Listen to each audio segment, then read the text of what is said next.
সব সারিবদ্ধ ছেলেমেয়েরা আমার সাথে ফটো তোলার জন্য ব্যস্ত হয়ে যায়। এবার হলোটা কি, কেউ আমার সামনে ফটোই তুলছে না। মানছি আমাকে ব্লার করে দিত, আমাকে ব্লার করে দিয়ে আমার সামনে ফটো তুলতো প্রত্যেক বছর, তাও তো তুলতো ছবি। এখন তো দেখি কেউ আমাকে পাত্তাই দিচ্ছে না। এই মেয়েটা তো প্রত্যেকবার ছবি তোলে, এইবার কি কি কি বলছিস না তোরা? কি রে রিয়া, এবার দুর্গা ঠাকুরের সাথে ছবি তুলবি না? এখন তো জেমিনি চলে এসেছে, জেমিনিকে বললেই তো আমাকে সুন্দর করে দুর্গা ঠাকুরের ব্যাকগ্রাউন্ড দিয়ে ছবি বানিয়ে দেবে।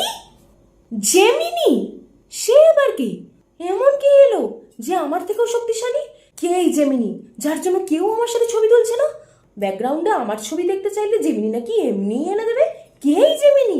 কার এত ক্ষমতা? আমার মান সম্মান সব শেষ করে দিল এই জেমিনি। হে ভগবান, ও সরি, আমি তো ভগবান। সে যাই হোক, আমার সাথে আর কেউ ফটো তুলছে না।